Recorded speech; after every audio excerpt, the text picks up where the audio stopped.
got heart. Now we're playing the game and we're totally scoring. Learning how to make a virtual a business boring. Showing up every morning, ready for the show. I'ma get ready. Cold engaging virtual meetings 2.0.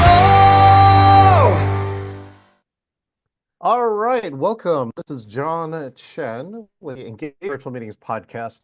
And I'm back from vacation. I took an amazing cruise with my friends from the Presentation Summit, and we got a chance to leave from Orlando, go to Jamaica, the Cayman Islands, and the Dominican Republic. And I think I didn't actually touch my computer for a week. And I also had a Wi-Fi package that didn't allow me to have any virtual meetings. So that's one of the ways that if you really want to take a mental health break, that's one of the ways to do it. All right. So, hey, if you're watching live here on social media, do me a favor, hit the subscribe, share, and like if you are there. And today's guest, I'm excited to have today's guest. She's a keynote speaker, consultant, and entrepreneur. She's a member of NSA Kentucky, and also a member of professional photographers of America. She's also been Ohio Teacher of the Year and inducted into National Teacher Hall of Fame. Please welcome to the show, Leila Kubesch. Hey, Leila, how are you doing? I'm great and grateful. Great and grateful. Now let's see. Now this appears to be a key phrase from you. Why is this phrase so important to you, Leila?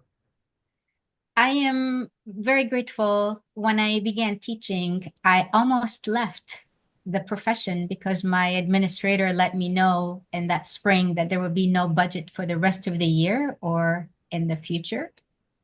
And I loved my students, and I realized I can't leave to another district and leave them. And I have felt profoundly grateful every day.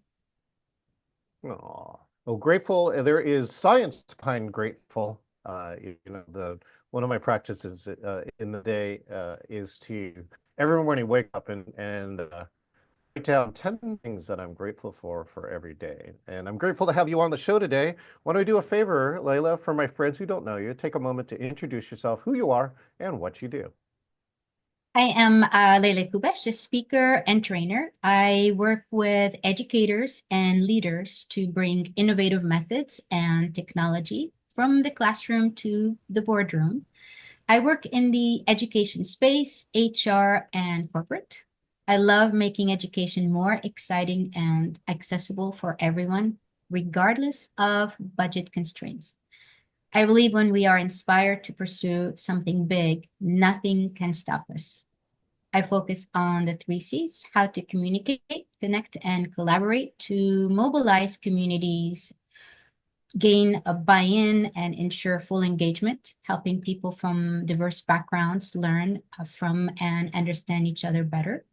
Aside of teaching and speaking, I'm the founder and executive director of Parents to Partners. It's a nonprofit organization. It aims to empower vulnerable families to engage in the children's education and connect with their children's schools. At the same time, helping educators better understand the diverse families that they serve. Outstanding. Leila, you sound like a classic underachiever. Like you don't have enough hobbies, causes, purposes, and other things. So what's one of the ways that you got that way? Like you feel like you always need to contribute or make a difference? I discovered that being angry does not solve anything. A few years ago, I discovered that my high school students were not coming back because they age out of the foster care system and they become homeless. And I think I lost it. I was very upset, and I made the mistake to tell my principal, why are we not informed of this? And that, oh, I know, maybe my child protective services don't know about this. And I went and they stood me up. And I cried, I was upset, and I remember saying, why is it nobody ever listens to teachers? We have no voice. And after that meeting, I took the stairs because I was too embarrassed to take the elevator. I thought I was going to burst into tears. And I looked down and I thought, this is so arduous. How am I going to get down, and I realized I'm coming down, I'm not going up. And I said, they will hear from me. And I ran downstairs, got into the car, don't even remember how I got home. I sat at my desk and I found on Eventbrite TEDx Cincinnati.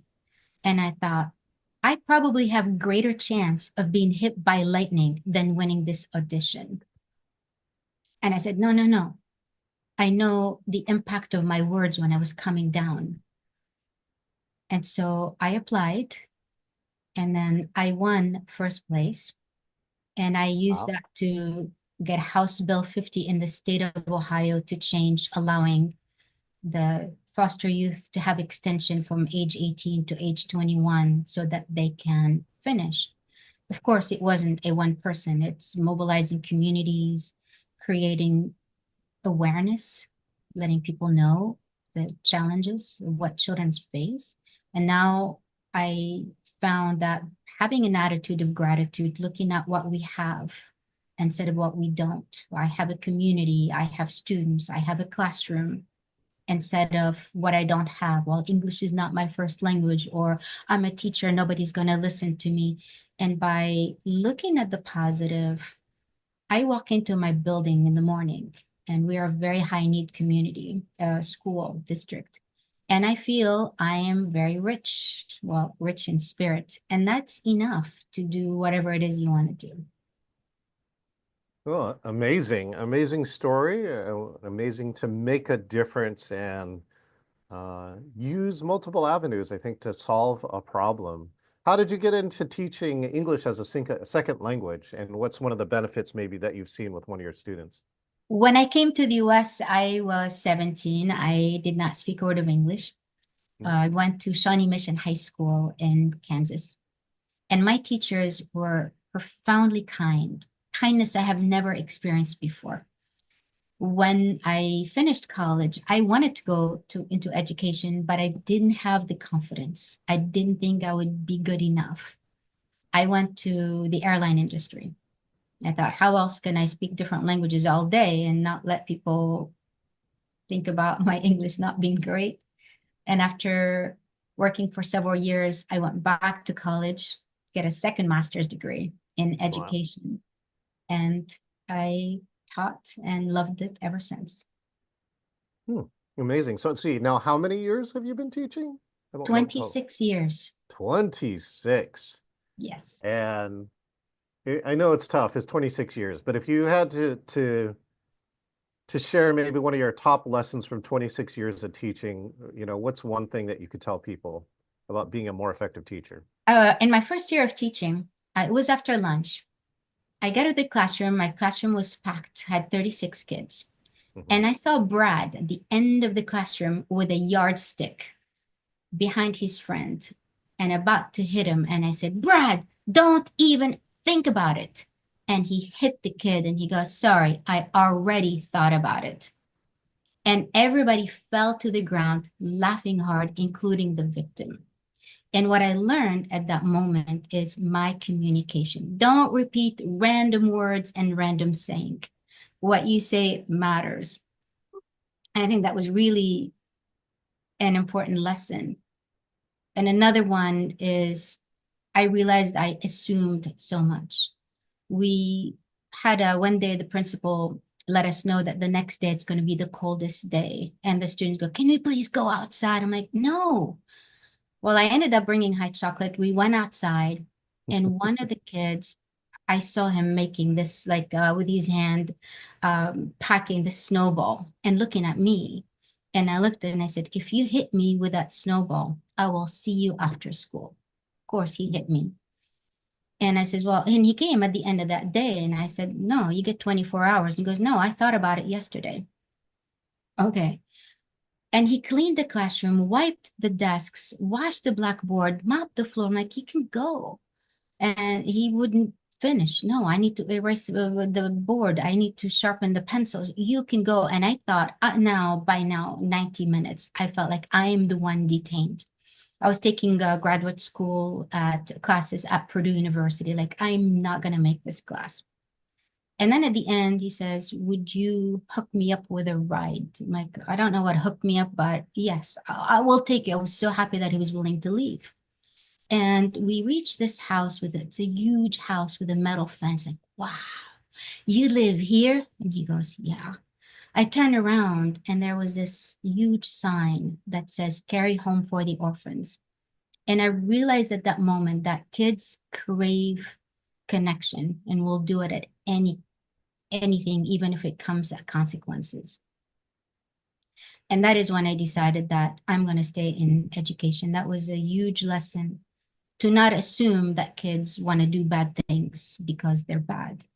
And I thought, why didn't he ask me to stay after school? And I realized because they don't have the communication skills. And that's my keynote called The Art of the Ask, How to Enlist Support from a Position of Partnership. It was an Well, 8th grade. genius. I just trained the NACE, the National Association of Catering and Events, all their chapter leaders about the ask. I don't know if you've ever read Chris Matthews' book, Hardball. He writes about the ask, and it's been a political tool that politicians have been using for hundreds of years, and that the ask is something that's really, really, really important. Leila, I love your words about being kind too. Do you mind if I share a story about being kind? Sure. So I was recently on this cruise ship and they have lots of shows. They have a show every night after dinner, and we had a group that just really wanted to sit in the front. So I went up to the front, and sometimes people were all over doing stuff. So we would save some seats. So we would save some seats, and this guy comes in and he of course starts muttering under his breath how unhappy he is that I saved a bunch of seats for people who aren't there. And he was outright to call me selfish about it. And, and I was like, oh, really? All right. There's no rules really about saving seats on the ship anyways, or sorts of other parts. And I said, well, I don't think I'm being selfish for my friends. So anyways, I took this whole part and I thought it was, he was kind of being a grumpy male at that point. And I decided to do something else. So at the next show, he showed up and two of my friends didn't, I saved seats. He was unhappy again. And but two of them called in and said, "Oh, we're actually going to go to bed. We're not going to go to the show." And I said, so I introduced myself to him and I said, my friends aren't saying, would you like to come over and have these two seats? And he goes, yes, I would. And so we actually met him, and let's just say his name is Fred. That's not his real name, but his name's Fred. And it turned out why he wanted the front seats. He was from New York. And out of all the things on a cruise ship, he loved the shows the most out of anything, out of the food, out of the pools, out of the destinations that we go at. It turns out he loved the shows the most. And I thought that by extending this hand of kindness when he wasn't kind was the one thing that allowed him. I hope that he got the message that saying that lots of other different results could have happened had he started with kindness. And then the second part is when do we offer kindness when other people don't? I don't know if you have any other stories around kindness that are like that, Leila. Every day. Yeah. Every day. Teaching students, with children. My second year of teaching, there was an article back then, the newspaper on Sunday is always in color. And there was a story about a kid who raised money to help a homeless kid, and then had some money and donated it to the cat shelter. And all my students came in, is there anything we can do? I wasn't so sure. And I said, well, I don't know. Well, what should you do? We read a book called The Bracelet. It's about the Japanese American internment. Mm. And they said, is this true? And I says, yes, it is. And then we read the story about the baseball saved us. And they wanted to do something big. And that was inspired by this article in the newspaper. And they wanted to convert the school courtyard into a Japanese Zen garden. And I happened that year, we have Subaru Isuzu. I got to go to Japan as an educator ambassador. I told them that my students wanted to do. And my host father, every day, he would take me at 4 o'clock in the morning to look at Japanese gardens. Well, I was having the jet lag, and after the jet lag ended, I wanted to sleep in, but I wanted to honor him, and I would go to these gardens. We take these photos, with this little film, and I showed them my students, and they had this huge idea. They even wanted to have this Zenigata basin, and they wanted to have the uh, everything that was Japanese. Hmm. We had no money. And they did a bake sale. They did a car wash. It's like a drop in the bucket. And we spent all that money on stamps, sending letters randomly. Hey, if you are Japanese American, if you can help us. And they ended up raising $18,000. Wow. We created the garden. And then at the end, when we did this pond with a koi, and they realized, well, it's not going to survive in the Indiana winter. And they reached out to Eli Lilly, and I thought, oh man, I hate for these kids to be turned down. And they sent us an electrician. Within 2 hours, we got the electrical outlet, and we got everything that they needed. And so and they have done something for people that they have never met. They have never met an Asian American. And they were very moved by that. And then the following year, we read the same stories, and they wanted to do something even bigger. Can we fix history? Can we correct the past? Can we make it up Wow. to the Japanese Americans? And Wow. they created this tapestry called the 120,000 tassel tapestry. And they counted the tassels for all the Japanese American who was interned during World War II. And they made it, in Japan, they have the no-rang, which is like this, when you go to a store and you have this curtain, well, the kanji symbol represents goodwill. And that's what they wanted the quilt to be like. And that quilt traveled, actually, the last place was Seattle before it Oh. went to a Japanese American museum. Oh. What an amazing story, an amazing story of kindness. I don't know if you know this, Leila, but I'm very related to Eli Lilly. My grandparents were some of the first researchers. They helped found the research division of Eli Lilly, and they helped bring Eastern medicine, figured out what worked, and turned it into Western medicine.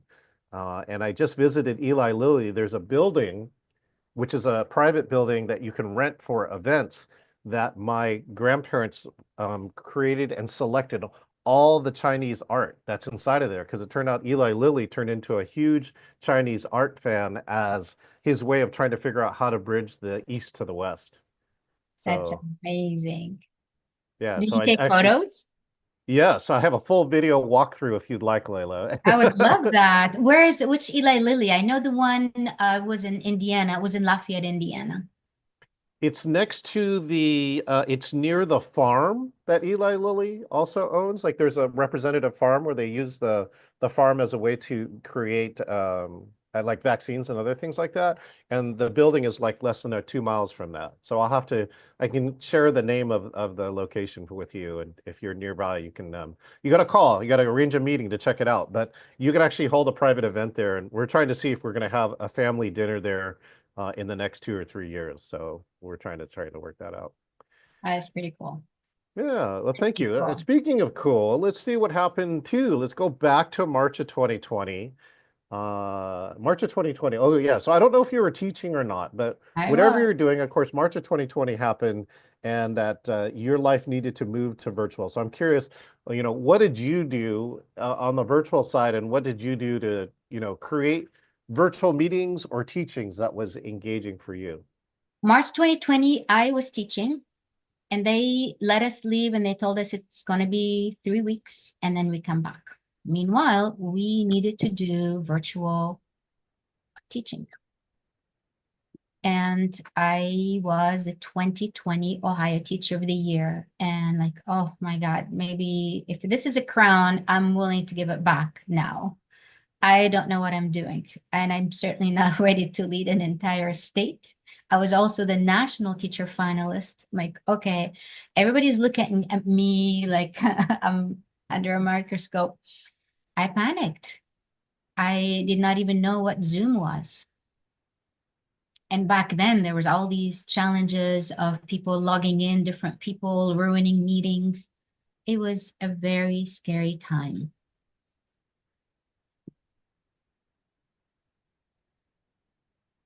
And I learned. The best way to learn is to jump right in head first. I learned, made it work. can you share some of your early either successes or failures? Successes that I can learn, and I can teach a lesson, and I can integrate other things to make it fun and interesting. Things that didn't go well, the not creating the expectation about being on camera so you can see, not knowing at the time how to create interesting and interactive. My first week, I think it flopped. But as time goes on, I'm marveling like, wow, this is the way to do it. I get excited about it. I use Zoom almost every day, looking for new features and looking forward to more new features. So I'm actually excited about opportunity to learn from you at a retreat or a class or online. Well, thank you for that, Leila. Yeah, even tomorrow we're going to have 16 different speakers, all Asian Pacific Islander speakers tomorrow, talking on a variety of topics. And that's tomorrow, as well as March 15th. What's coming up? Oh, we have 15 of our National Speakers Association Northwest members in a speaker showcase, and you can actually attend that virtually, and you'll actually see one of our hybrids, and we'll show you how engaging our hybrids are, no matter where you are inside of the world. What's one of the first things that you picked up? All right, that was your success, whether it was a technique or something that just worked with the students, a piece of technology.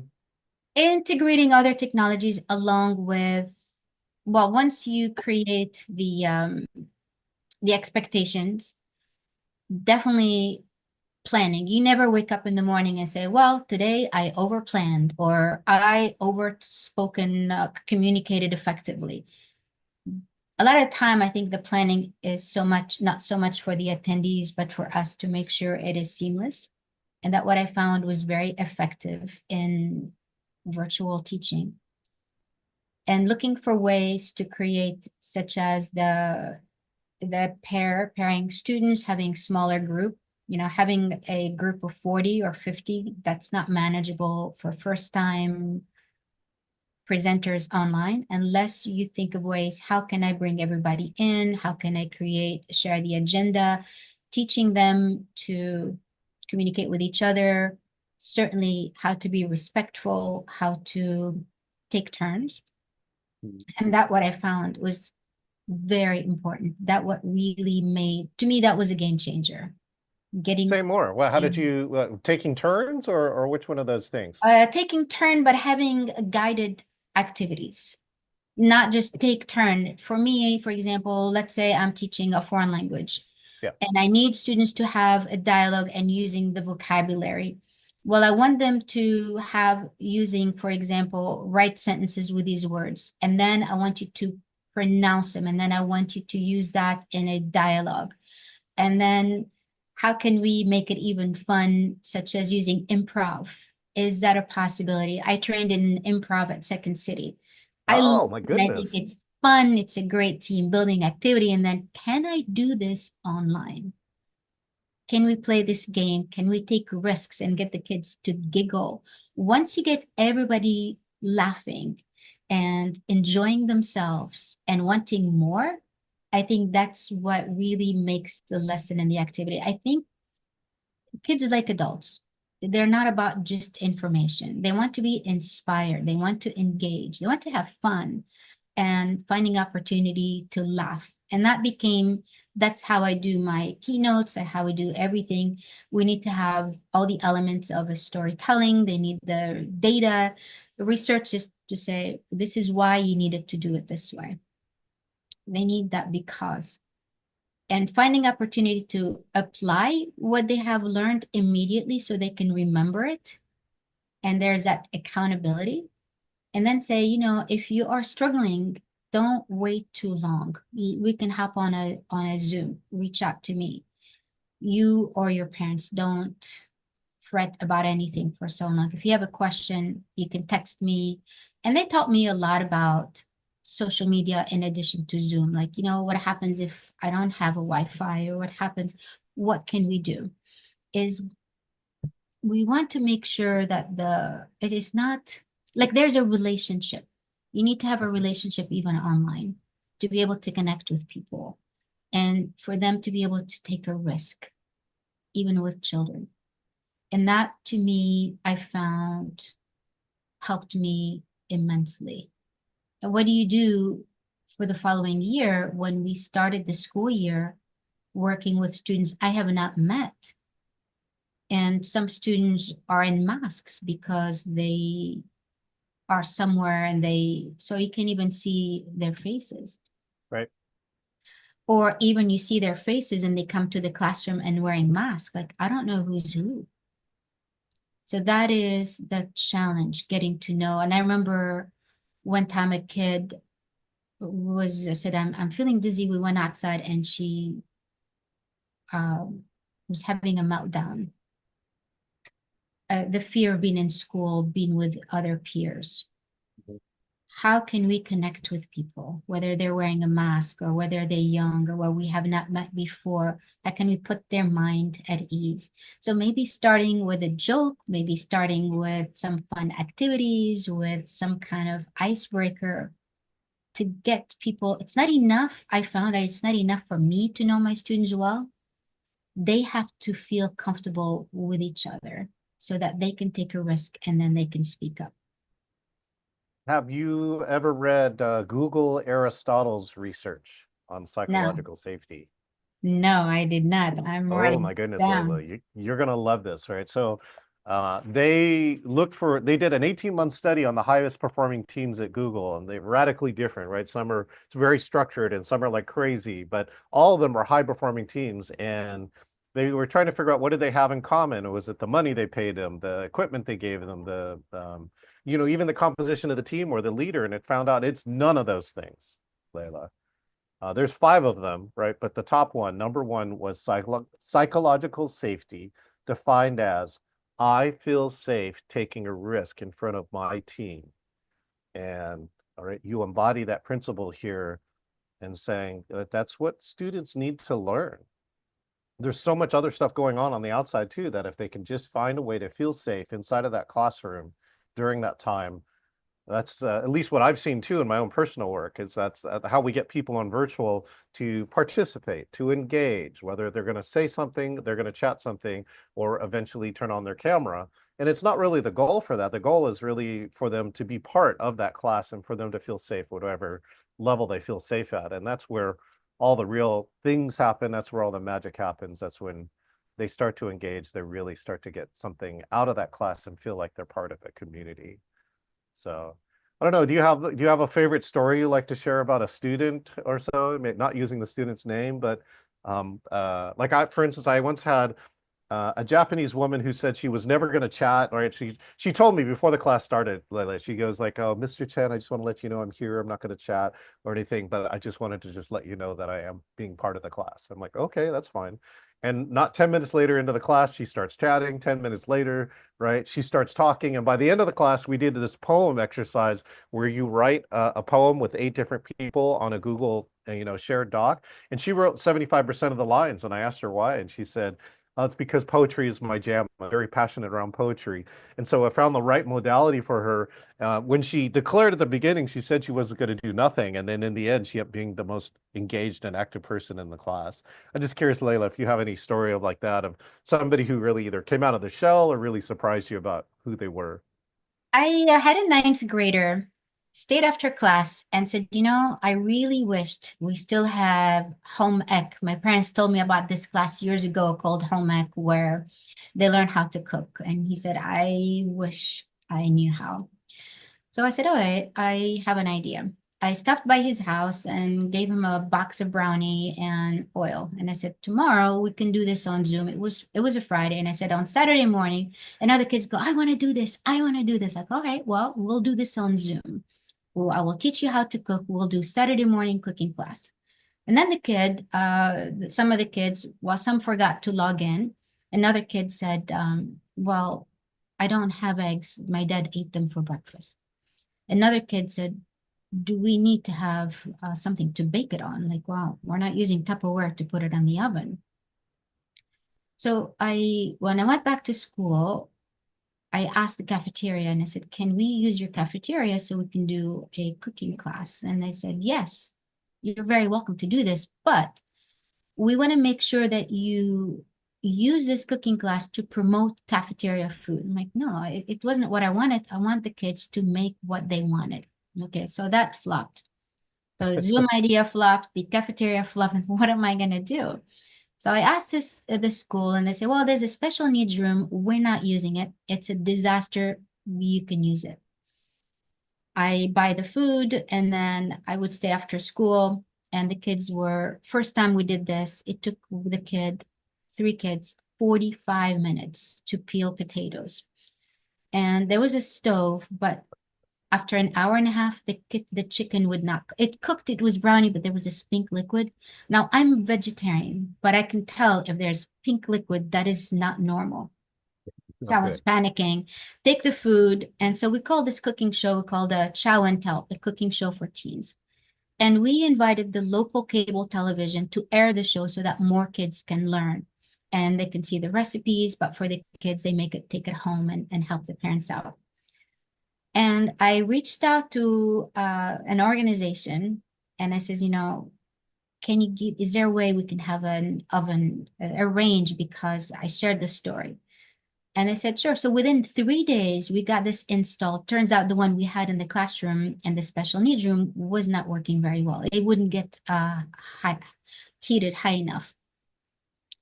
And after doing 20 episodes, I realized I'm at the building at 6. I'm wearing a mask, teaching 7 classes. At the end of the day, I need to start over. I'm cooking, helping the kids wash the dishes and taking the meal.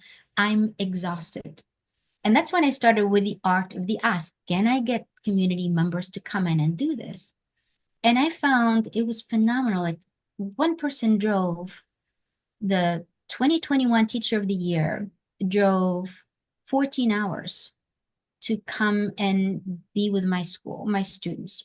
Wow. The superintendent of public instruction wouldn't respond. And I realized, why is he not responding? Well, there was a ban for people to cut from politician. I'm like, this isn't fair. I have to go to school in person. So I reached out to him on Twitter, and that's how I got into social media. For 1 year, I had 1 follower on LinkedIn. I thought, this is so embarrassing. I am deleting this. But then I thought, let me try something else. Now I have about 20,000 followers, but that's how I would go and connect with people. I'm like, oh, social media is for us to be social, not to post and ghost. And that's how I learned. And I would reach out to people I have never met and I say, would you be willing? And I would share the 7 steps that I would use with the art of the ask, making it reciprocal, asking one question, letting them know what the goal is. And they would come and they'd do the show with the students. But it started out because of 1 kid, and that program grew. And then people would say, hey, is there a way I can fund the program? Is there anything I can do? Like, no, you just need to come and share us what you want. I remember the mayor came and I says, I'll buy all the stuff. And he goes, no, I got everything. He walks in and I said, this guy is waltzing in with a box of pancake mix and chocolate chip. Oh my God, I don't have eggs. I don't have milk. What am I going to do? And the camera's going to be rolling. And it turns out there's actually boxes of pancake mix. All you need is add water. So even I was learning from community leaders, and the kids had a great time because the camera, is rolling the entire time. And it became where they would ask questions like, your education, tell us a story. What made you go into politics? What made you do this? So it became a connection between the students and these community leaders. And I thought, I don't have to do everything. I can delegate. Yeah, a lot of times I look to be the catalyst to start something and not be the operator. I'm currently, for instance, serving as the president of the National Speakers Association's Northwest chapter, and we really have three amazing volunteers working on three big programs right now. And I, could not do that if I did it all myself. It would be nearly impossible. So I think that's a great lesson. The other thing that we have, Leila, is one of our classes that we teach something, principle called "There is always a way." There is always a way. So like here on virtual, right, you don't have to participate in the way that we think you should. We can find a way for you to participate. I talked with a lot of rural people, and of course, bandwidth and connection is like number one issue. And often that them calling in by phone to the meeting is one of the best ways that they can participate. And just saying there's a different way. If you look through all the different ways and have this attitude of that there's always a way, then at least that person says, oh, I feel included, right? I at least know that somebody's attempting to work with me to try and find a way to be included. Leila, you've seen a lot in your lifetime, and you probably hopefully have the ability here to see some of the future. What is in Leila's future for virtual and hybrid? What do you think is going to happen, or what would you like to see happen in virtual and hybrid?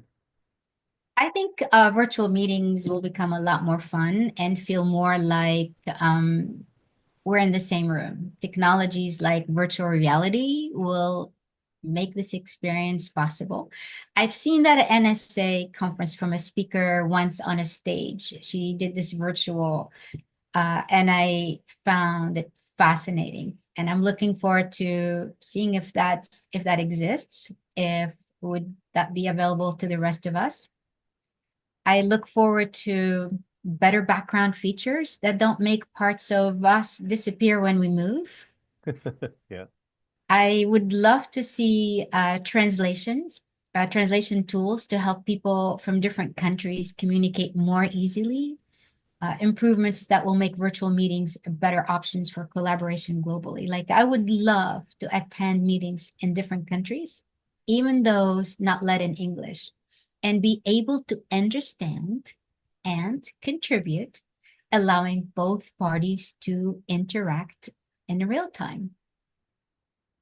So let me check this. Do have you ever seen PowerPoint's feature to do real-time interpretation? So let's see. Hold on a second. Let me just see. I'm going to put this in presenter view.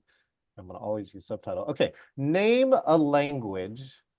Name any other language that is not English. French. French. Okay. Great. So let's see. I have this here. Let's see if I can have this here. Oh, wait. And the subtitle settings are going to be below slide. Okay. We'll put it there. Okay, let's see if I can get this right. Okay. 1, 2, 3, 4, 5. I'm going to show you in just a second, see if I get these subtitles to work. Oh yeah, here we go. All right, here we go. And check this out.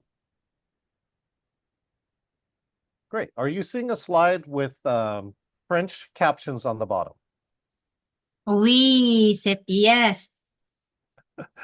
So the cool part is while you and I talk now, all of these things in French should show up. So Leila, why don't you take a turn now and say 2 or 3 lines in English? I look forward to learning about this feature. Excellent. Oh, I might have only got it on my side then. So I'll have to check. It may be only picking up my mic. But normally, if we're in an environment where we have both mics, it actually pick up both of us inside of here and then allow you to do this. Now, here, I'll show you where this feature is. This feature is in slideshow and up here. Now, help me pick any other language. So you picked French, pick one more language. I have to pick something that I speak. So either Arabic or Spanish. You speak Arabic? Yes. Oh my goodness, fantastic. Okay, here we go. So now here I'm going to show the second slide. So I do some teaching of team building in Arabic. So now one of the things is it should be starting to catch up here, and now you might be able to recognize at least some of the things that I'm saying are actually showing up here in Arabic. Of course, you see it's moving from right to left instead of left to right.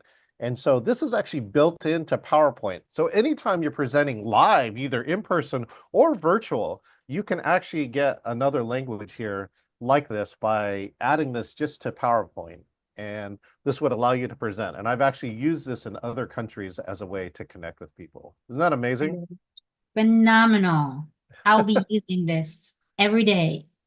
So here are some of the other languages in here. Since you teach English as a second language, there's like 40 something languages, including Bosnian, Bangla, Latvian, Lithuanian, Tongan, Urdu, and Vietnamese. So That's pretty cool. That is amazing. Now, this, sometimes when we have English learners, some of these students do not speak or do not read in their own language, Mhm. but it's still an amazing feature.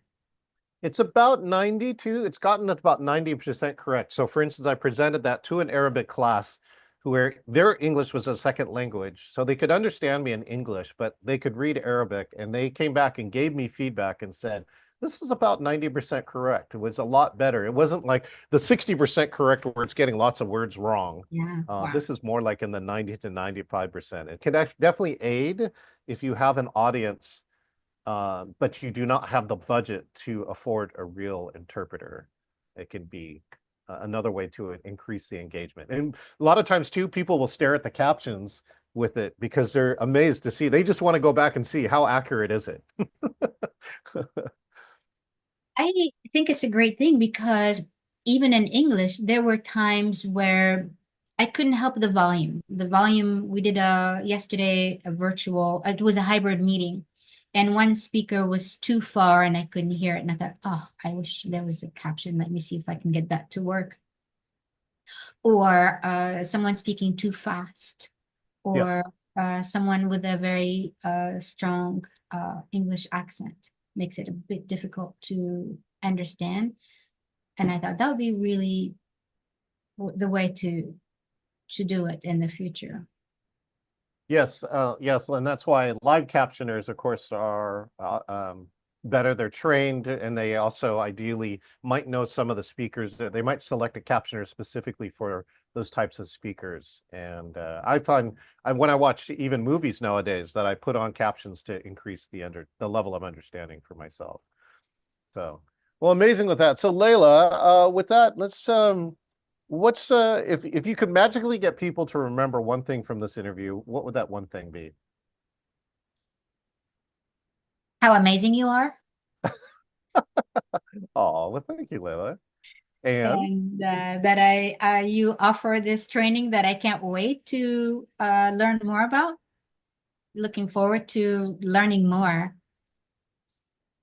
well, fantastic, Leila. Yeah, stay connected. I'd love to see you. Hopefully, I'll get an invite out to NSA Kentucky. I know I'm visiting the Dallas North Texas chapter coming up next, and one of the top things that I'm showing around there too is for us speakers is I think it's recently what I've seen in the last 2 years. It is not clear for even top speakers about what to do in hybrid. Hybrid is still enough of a conundrum that people would like to know what are the best practices, and more importantly, what technology should they ask for that can really help the process. So that's one of the things that I've been up to. Leila, thanks again for your time. I look forward to staying connected together, and I hope to see one of these new features I shared with you in an upcoming program. Thank you so much. Thank you for inviting me, and I'm very grateful for your time today. Outstanding. All right, this is John Chen in Engaging Virtual Meetings. We've been visiting with Leila Kubesch, and she's been saying, look for the technology, and more importantly, what are you grateful for today? And so what am I grateful for? Well, here I'm gonna share some parts here. I'm grateful for you for who are watching on social media. Make sure and subscribe, share, like, and comment if you can. If you want to see all of the podcasts, you can go to engagingvirtualmeetings.online and see over all of our episodes and a new episode every Wednesday. And if you want to learn more about this, we have the Engaging Conference. This year will be the last week of October. You can get a free ticket at engagingvirtualmeetings.com/CON. And you can also look for the paid ticket, come to Seattle and see all the technology upfront in real in person. And the first 50 people who do register get a chance to get on stage in the evening parts and get 4-camera footage.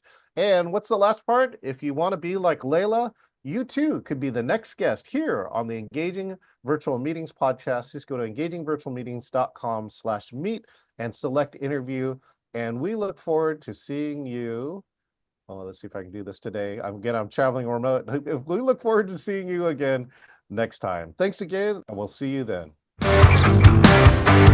Don't we start people and keep old people? Show you God.